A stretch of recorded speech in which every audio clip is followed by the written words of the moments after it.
Hi friends, welcome to Kiruba talks. Kiruba talks last கொஞ்ச நாளாக நம்ம பேங்கிங் சம்மந்தப்பட்ட வீடியோஸ் போட்டுட்ருக்கோம்.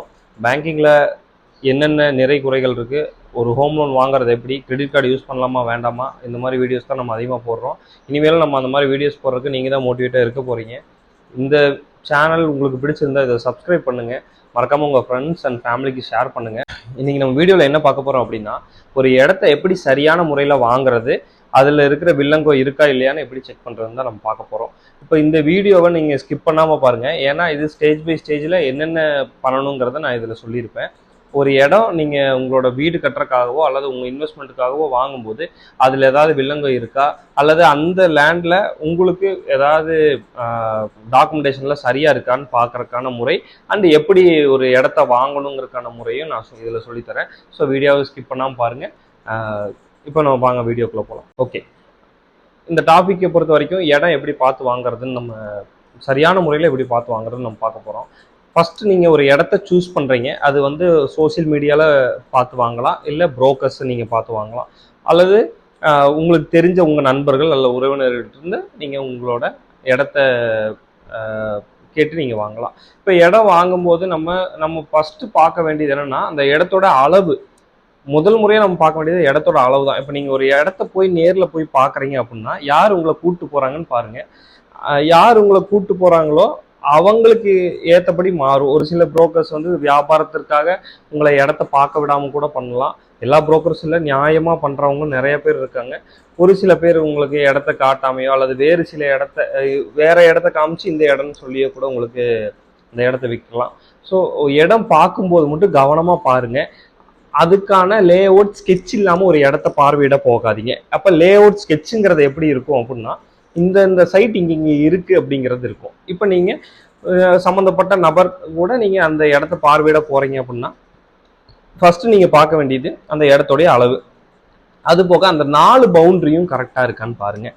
இந்த 4 பவுண்ட்ரியும் நம்ம பார்க்கும்போது என்ன விஷயம் அப்படின்னா, வடக்கு பார்த்த ஒரு சைட்டில் உங்களுக்கு நார்த் ஃபேஸிங்கில் இருக்கிற ரோடு 30 அடி ரோடுன்னு வச்சுக்கோங்களேன்.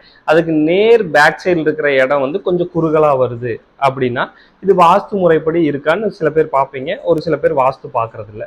அப்போ அந்த மாதிரி நீங்கள் பார்க்கலாம். ஒன்று, இடத்தோட அளவு சரியாக இருக்கா, அந்த அளவில் வாஸ்து ஏதாவது பிரச்சனை இருக்கான்னு பார்க்கலாம். லேண்டில் குறிப்பிட்ட அளவு சரியாக இருக்கான்னு பாருங்கள். இப்போ 1000 சதுர அடி லேண்ட் அப்படின்னா 1000 சதுர அடி லேண்டு அதுக்கு எத்தனைக்கு எந்த அளவில் இருந்ததுன்னா 1000 சதுர அடி லேண்ட் வரும் அப்படிங்கிறத நீங்கள் கணக்கிட்டு பார்த்துக்குங்க. ஒரு 25க்கு 50 அப்படின்னா 1000 வருதா அப்படிங்கிறத நீங்கள் ஒரு சின்ன கால்குலேட்டர் எடுத்து பார்த்துக்குங்க. அதுபோக ஒரு பேசிக் நாலேஜ் ஒன்று சொல்லிடுறேன். ஒரு சென்ட் அப்படிங்கிறது 435.6. இதுதான் ஒரு சென்டோட அளவு. 435.6 சதுர அடி. அப்போ நீங்கள் 1000 சதுர அடி வாங்குறீங்கன்னா உங்களுக்கு கிட்டத்தட்ட 2.25 சென்ட் மனை இடம் வரும். இப்போ இந்த 2.25 சென்ட் மனை இடம் வாங்குறதுக்கான முதல் தகுதி என்னன்னா, இதனுடைய அளவு சரியா இருக்கிறதா அல்லது ஏதாவது வாஸ்து குறைபாடு இருக்காங்கிறத பார்த்துக்குங்க. முடிஞ்ச வரைக்கும் ட்ரையாங்கிள் அல்லது ட்ரையாங்கிள் ஷேப்பில் இருக்கிற லேண்டு அல்லது ஓவல் ஷேப்பில் இருக்கிற லேண்டு, இந்த மாதிரி பவுண்டரிஸ் ப்ராப்ளம் இருந்தாலோ அன்ஈவனில் இருந்தாலோ அதை முடிஞ்ச வரைக்கும் தவிர்க்க பாருங்க. நெசசரியாக அந்த லேண்டு வேணுங்கிற பட்சத்தில் அதை நீங்கள் எடுத்துக்க. இது ஃபர்ஸ்ட் பாயிண்ட்டுங்க. ரெண்டாவது, நீங்கள் அதுக்கு அடுத்த கட்டம், அந்த லேண்ட் உங்களுக்கு பிடிச்சிருச்சு, அந்த லேண்டை நீங்கள் வாங்குறதுக்கான இது பண்ணுறீங்கன்னா அந்த பர்டிகுலர் ஆள்கிட்ட உங்களுடைய பத்திரத்தின் ஜெராக்ஸ் காப்பி எனக்கு கொடுங்க அப்படின்னு சொல்லி நீங்கள் வாங்குங்க. பத்திரத்தோட ஜெராக்ஸ் காப்பி கொடுக்கும்போது ஒரு சில ஊர் வழக்கப்படி சில பேர் ஒரு 1000 ரூபாய் கொடுத்து ஜெராக்ஸ் காப்பி வாங்கலாம். அதனால் ஒரு பெரிய தொகையை ஜெராக்ஸ் காப்பி வாங்குறதுக்காக செலவிட வேண்டாம். என்ன ரீசன் இது சொல்கிறேன், இப்போ ஒரு 1 லட்ச ரூபா செலவாகுது உங்களுக்கு ஒரு ஜெராக்ஸ் காப்பி வாங்குறதுக்கு அப்படின்னா, அந்த 1 லட்ச ரூபா வாங்கி நீங்கள் ஈஸியோ வில்லங்கமோ எடுத்து பார்க்கும்போது அதில் ப்ராப்ளம் இருந்ததுன்னா நீங்கள் அந்த 1 லட்ச ரூபாய் திருப்பி வாங்குறது ஒரு கேள்விக்குறியான விஷயமா மாறிடும். அதனால் முடிஞ்ச வரைக்கும் ஒரு 500 ஒரு அதிகபட்சமான தொகை ஒரு 5000 ரூபாய்க்குள்ள உங்களுக்கு தெரிஞ்ச நண்பராக இருந்தால் கொடுத்து அந்த டாக்குமெண்ட்டோட ஜெராக்ஸை வாங்குங்க. ஜெராக்ஸ் வாங்கி அதுக்கு ஈஸிங்கிறது வில்லங்க சான்று. குறைஞ்சபட்சம் ஒரு பேங்க் பார்க்குற ஈஸி டைம்ங்கிறது 1987 2024 இன்னைக்கு கரண்ட் இயர். இந்த வீடியோ எப்போ பார்க்குறீங்களோ அந்த வருஷம் வரைக்கும். அப்போ 1987 நீங்கள் எந்த வருஷத்தில் இருக்கீங்களோ அந்த வருஷம் வரைக்கும் நீங்கள் முதல்ல பார்க்க வேண்டியது இந்த வில்லங்க சான்றிதழை பார்க்கணும். அடுத்து பட்டா மாறி இருக்கான்னு பார்க்கணும். அவர் பேரில் பட்டா இருக்கா, தனிப்பட்டாவா மாறிடுதா அப்படின்னு பார்க்கணும். இது 2வது. 3வது என்னன்னு பார்த்தீங்கன்னா, இந்த டாக்குமெண்ட் நீங்கள் வாங்குற இடத்துல அந்த டாக்குமெண்ட்டோட பேஜஸ் எல்லாம் கரெக்டாக இருக்கான்னு பார்த்துக்குங்க. 1, 2, 3ன்னு கீழே இருக்கும். அந்த டாக்குமெண்ட் பேஜ் கரெக்டாக இருக்கான்னு பார்த்துக்குங்க. இது ஒரு முக்கியமான விஷயம். இந்த பேஜ் எல்லாம் சரிவர இருக்கு அப்படின்னு உங்களுக்கு தெரிஞ்சிருச்சுன்னா, இந்த 2வது கட்ட சோதனையிலையும் இது வந்து முன்னேறிடுச்சு.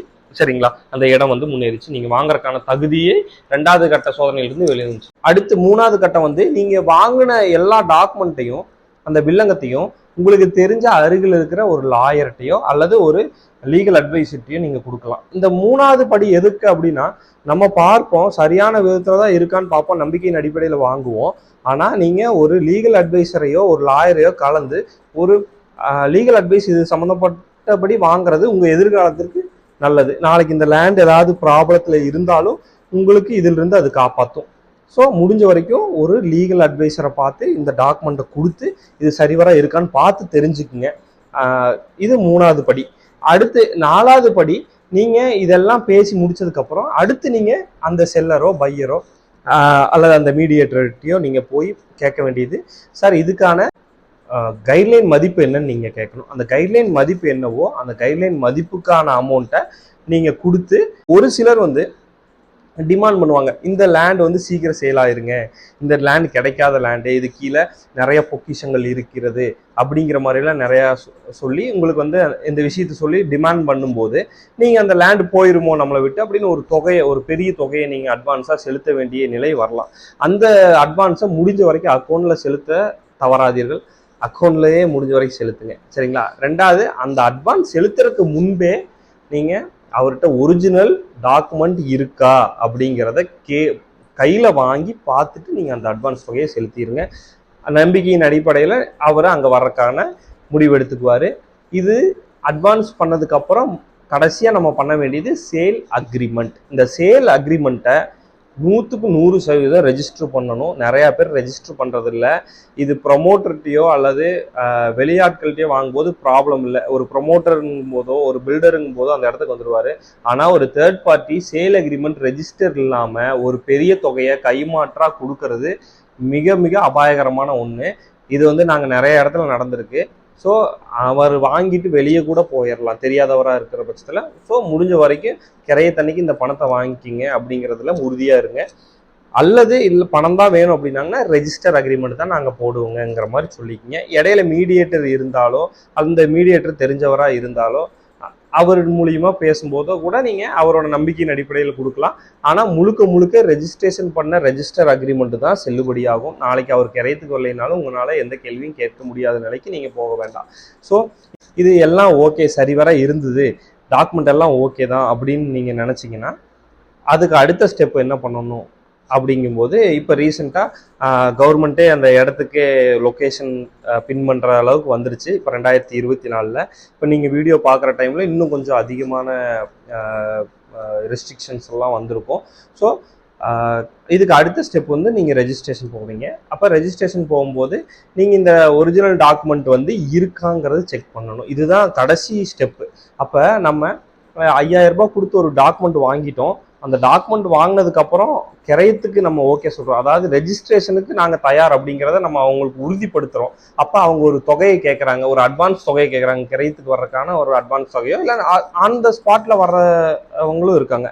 அப்போ நாங்கள் ஆன் த ஸ்பாட்டில் பணம் வாங்கிக்கிறோம், கிரையத்தன்னைக்கே நாங்கள் பணம் வாங்கிக்கிறோங்கிறவங்களுக்கு எந்த ப்ராப்ளம் இல்லை. ஏன்னா அவங்க அன்னைக்கு வந்துட போகிறாங்க, முழு தொகையை நம்ம அன்னைக்கு செலுத்த போகிறோம். இந்த எல்லா ஸ்டெப்பையும் ஃபாலோ பண்ணி எல்லாரும் நல்ல மனையிடங்களை வாங்கி எல்லாம் நல்லா இருக்கணுங்கிறது ஆண்டவனை பிரார்த்திக்கிறேன்.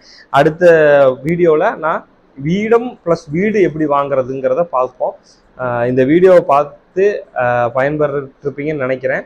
ஸோ முடிஞ்ச வரைக்கும் சப்ஸ்கிரைப் பண்ணி பாருங்கள்.